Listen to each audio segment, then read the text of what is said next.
Hello.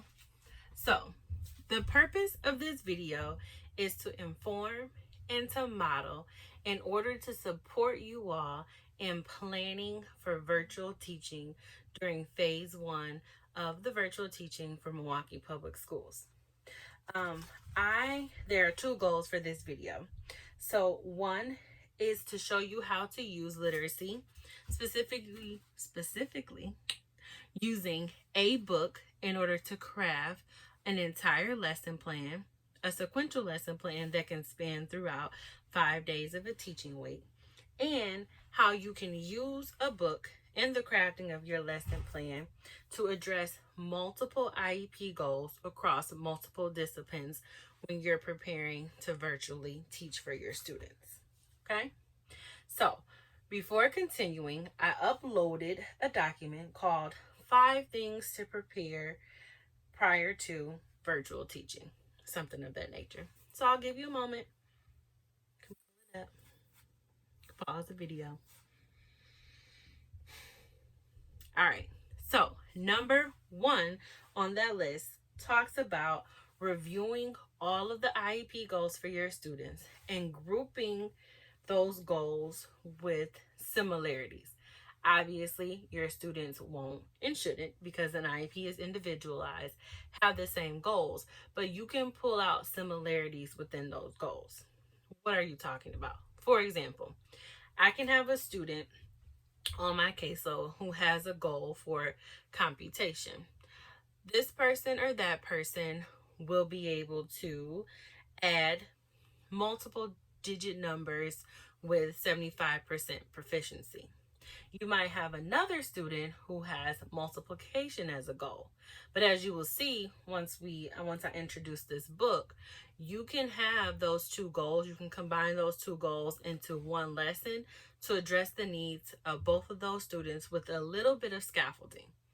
Another great part with using a book for to address different type of IEP goals is that you always get the element of literacy, which is what drives the IEPs for all of the students. So you get comprehension, you get vocabulary, you get sequencing, you get recall. So I'm just going to warn you, I'm going to be jumping in and out, doing some metacognition for this video, meaning you all will be my students at some point, and I will be presenting the information as if we were in a virtual classroom. And then I will also be stepping back and explaining my intent behind different things. So let's go. Good morning, class. I hope you all had a great summer, and I'm happy to see your faces back here. We're going to start today's lesson off with a story called Spaghetti and Meatballs for All, a mathematical story. Now, how can math and a book go together, do you ask? Well, sit back and listen. So I'm going to jump out of teaching mode for a second. I know you all been given several modalities, right? You can use Google Classrooms, Flipgrid, YouTube, making your own websites. But it's like you have all the information, but what to do with it.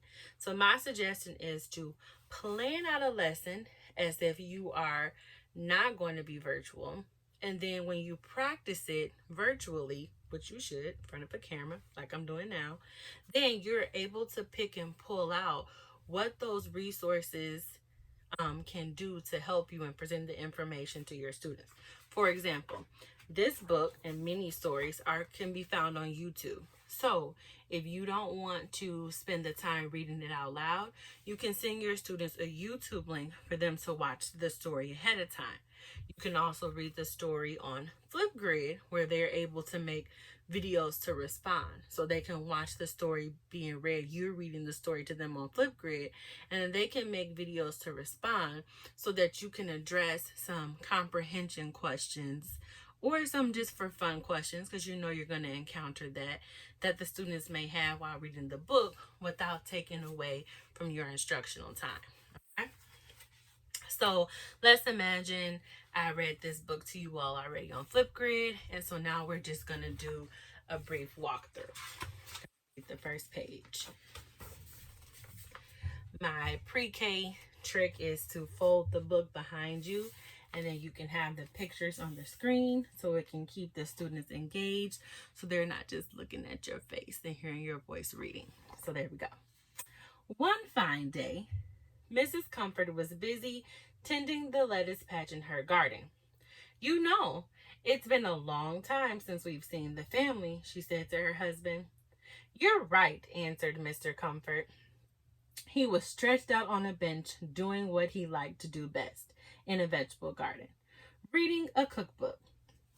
"Maybe it's time for a family reunion," said Mrs. Comfort. "A wonderful idea," said Mr. Comfort. Let's see. Menus. Dinner for 2, serves 4, serves 6, banquets. How many people do you think about we're having?" he asked. This, especially for your younger students, you can have an opportunity to re-engage them and to start some thinking by asking them about what they observe in the picture. What do you all see here? What type of vegetables are in the garden? How many rows of lettuce do you see? Do you all like to eat lettuce? What about that? Are those tomatoes or apples? How do you know? Things of that nature. So we'll go along and continue to read. And then we get to the part where the math comes in. So this lesson, we'll say, is geared toward 2nd or 3rd grade, where they're learning about computation, maybe have started about area and perimeter. So we will review the story, and I would say Mrs. Comfort is having 32 guests, class, but only 8 tables arrived. Let's draw that out. So this is when you can either use the technology of having something come up on the screen, or you can just simply use a whiteboard. You can have a poster paper hung up and give your students a visual. So we have 1, count out loud with me. This is again for the younger students.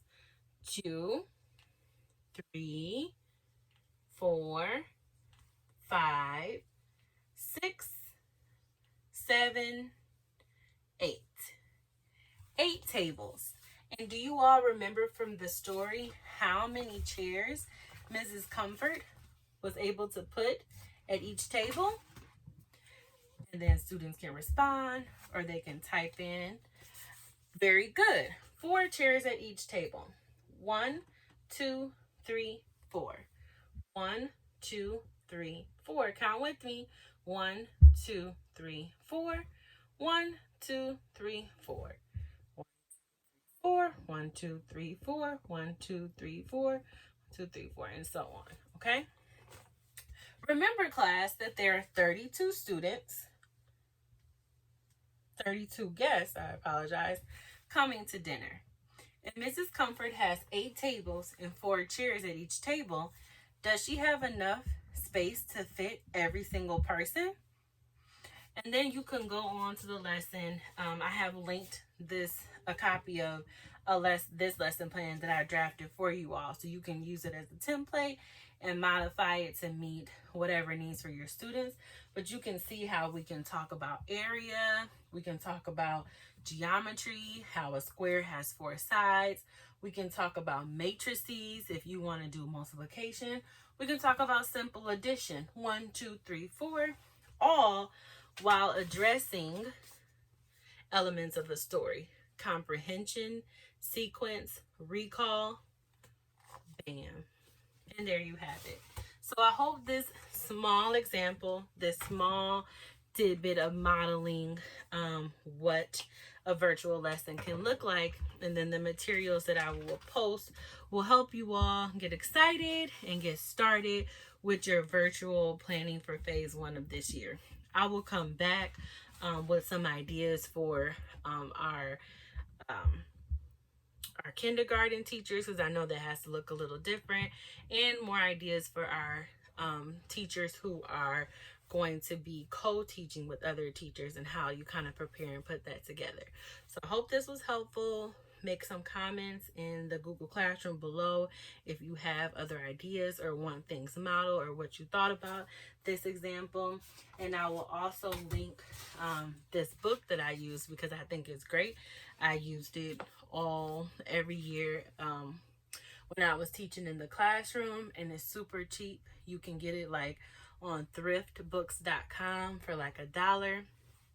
And it also has some great things in the back of it that explains everything and provides some opportunities for extended learning. So happy planning, and I will see you virtually this fall.